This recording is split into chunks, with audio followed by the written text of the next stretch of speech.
আসসালামু আলাইকুম, সবাই কেমন আছেন? আশা করি সবাই ভালো আছেন। সবাইকে শুভ দুপুর।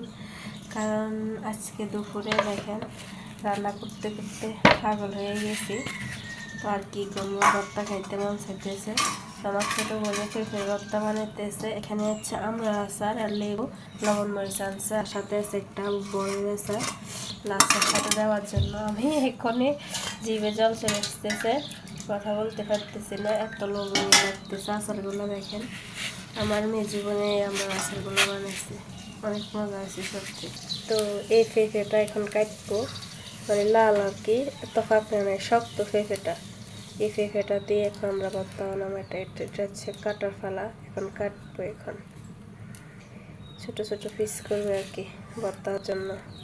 দুপুরবেলা যদি এরকম লাল লাল পেঁপে দিয়ে ভর্তা হয় আর কিছু লাগে না, ও জমে যায়। কে কে খাবেন চলে আসেন তাড়াতাড়ি। তো এটা হচ্ছে ধনিয়া পাতা রেডি করছে। তো আমাদের সাথে থাকেন, আমরা কীভাবে ভর্তা বানাই অবশ্যই আপনারা আমাদের শেয়ার করুন, দেখতে থাকেন। দেখেন পিস পিস করে পেঁপেগুলো কাটছে, এত বড় বড় করে কাটলে অনেক মজা লাগে। আর এত মিষ্টি পেঁপেটা বলা নয়। সবগুলা কাটা শেষে বানাবো আর কি, আমাদের সাথে থাকিয়েন। দেখেন আমাদের পেঁপে কাটা কিন্তু কমপ্লিট হয়ে গেছে। দেখেন কত সুন্দর লাগতেছে, দেখছেন কত লোভনীয় লাগতেছে। দেখেন এখন ধনিয়া পাতাও কাটছে, একটা বাটিতে নিয়ে নিয়েছে। এখন মাখার ফালা, কি সুন্দর লাগতেছে। ও কিন্তু পেঁপেগুলা লাল হলো, একটু নরম না, একদম শক্ত। এখন আচার দেওয়ার ফালা, এখন আচারগুলো মাখার ফালা। এখানে গুঁড়ি মরিচ দিয়ে দিছে, আরো দেয়, সব আচার একসাথে মাখবো।